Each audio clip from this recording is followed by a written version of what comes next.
Before this video starts, I wanted to say a happy Thanksgiving to the people that celebrate that. I know not everybody celebrates Thanksgiving, but thankful for you guys always supporting and all that stuff. So I just want to give you a big shout out before the video starts. Love you guys, and let's get in the video. I hope you all enjoy the start of the What If series.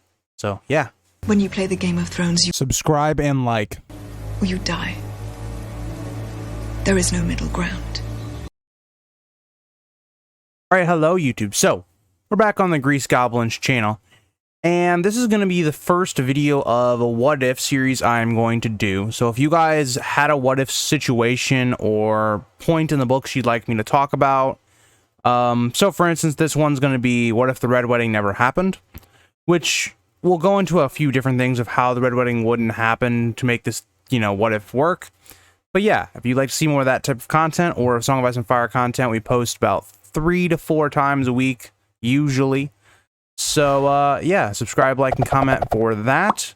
And let's get into it. So, the Red Wedding is one of the, I'd say it is the most influential event that happens. Maybe Ned's death in the first book is more influential, but I think this is one of the most influential points of the book, as we see it, kind of its effect on every single plot line. Almost every character or point of view character we have talks about this information and why it is so important.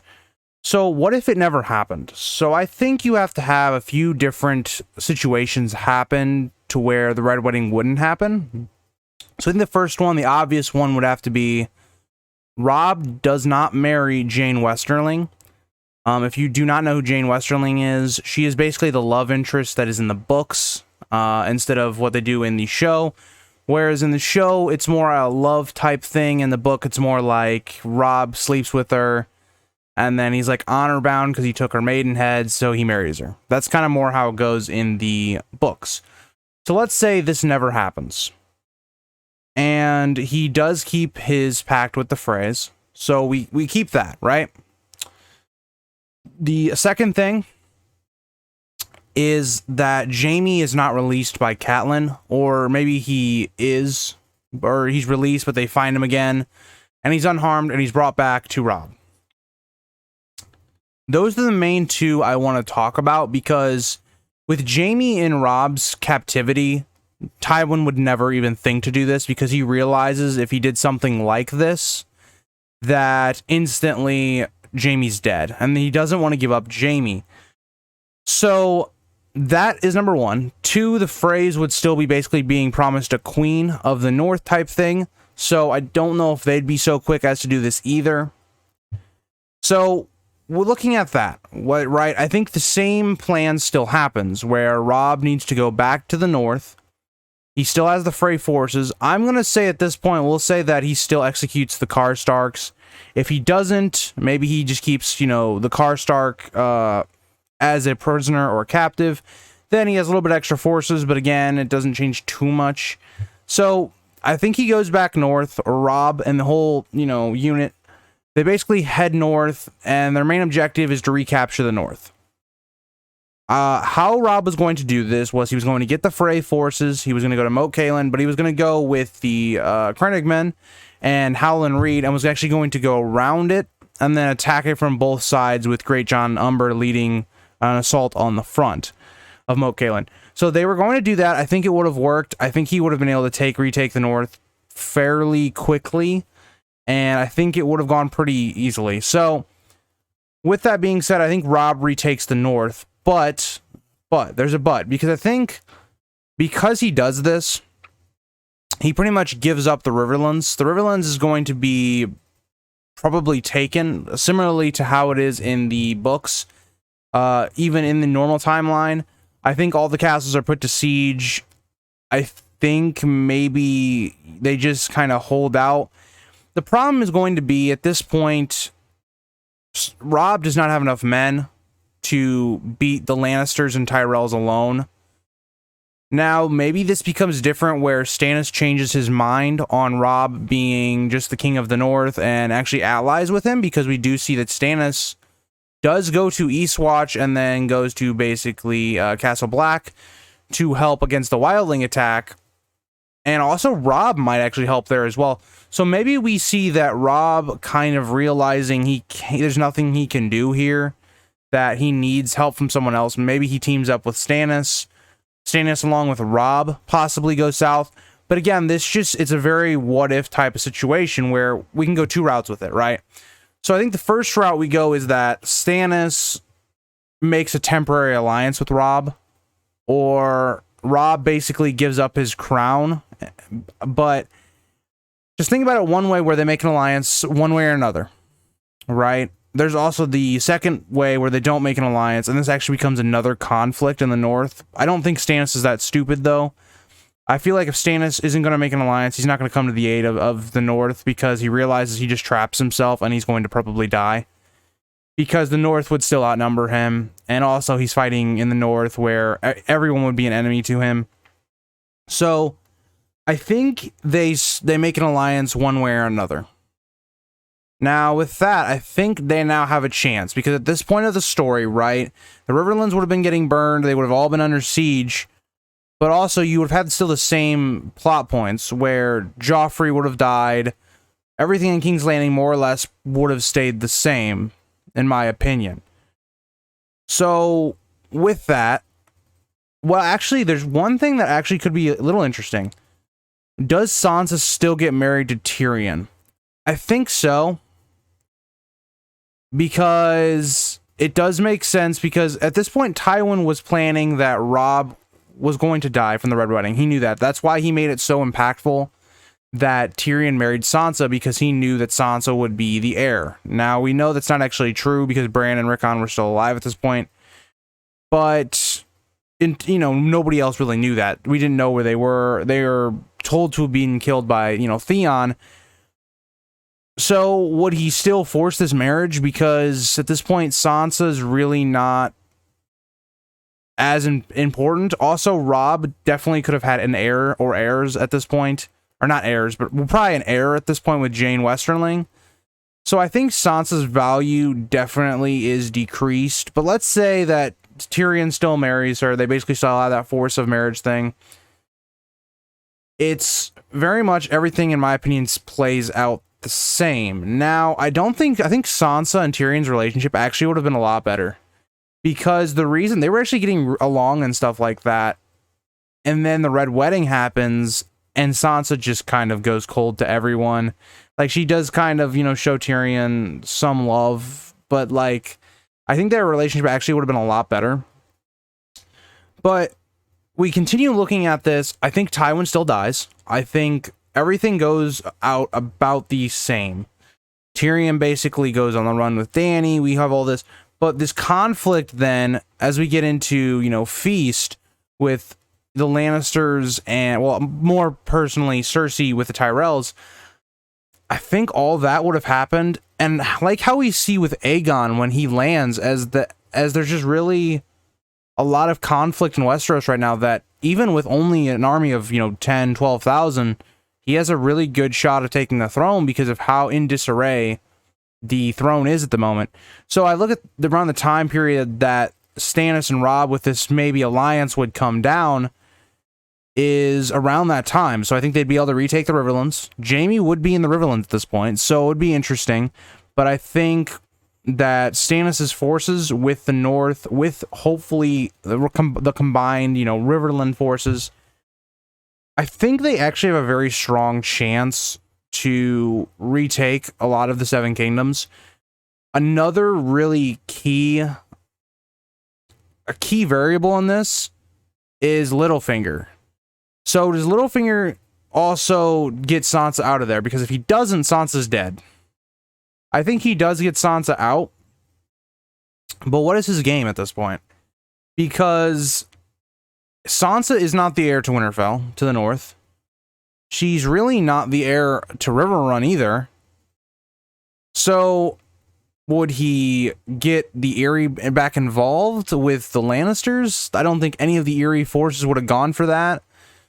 Does he try to get some favor with the north? But I don't know. Littlefinger's game here is very interesting. I think he probably continues to keep them out of the war, but Sansa this whole time is going to be going, I want to go back to my mom and my brother.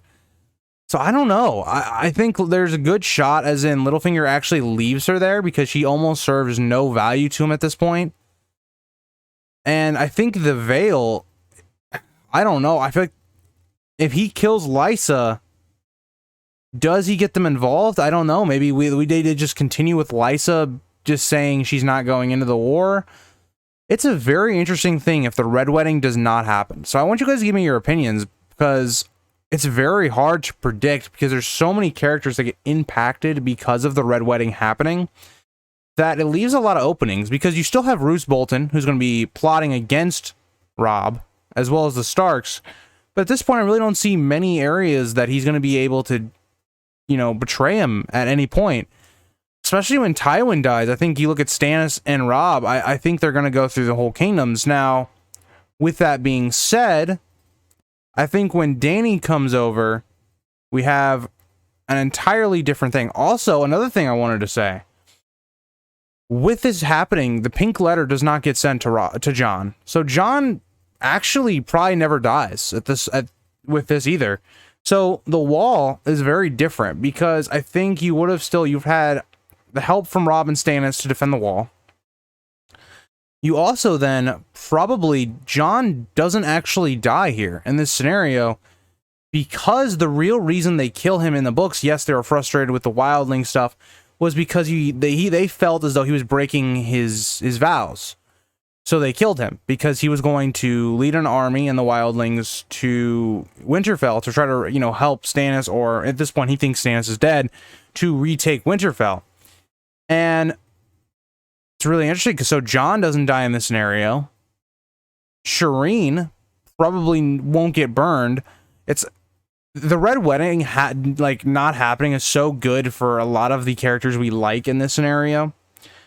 Casterly Rock probably can be taken. I mean, there's no forces really there to protect it. I mean, there are, but like not a significant force like Tywin's forces. The Lannisters at this point are in the Riverlands, and I think if they don't retreat to Casterly Rock can be taken. If they do retreat to Casterly Rock, it leaves King's Landing wide open, so they could go for King's Landing. Maybe the Tyrell forces would meet there, but against a hardened North and the battle tactics of not only Robb but Stannis, I think they would probably win. Now, Aegon is another wild card in this what-if scenario. What would Aegon be able to do here? Because Aegon would be attacking the Stormlands, so the timing would be interesting here. If he attacks before Stannis and Robb really get rid of everybody in the Riverlands and get that army back with them, I could still see Aegon being able to take Storm's End, because we know he does take it. We don't know how in the books for wins. Would that still happen is my thing, because I think a lot of theories that have come up is that they basically think, A, either Stannis is dead, so they just open the gates. 2, they never really liked Stannis, or, 3, the person in charge was kind of with Renly before, so will that still happen? Or is it something where they sneak into Storm's End, kind of like Davos did? Who knows?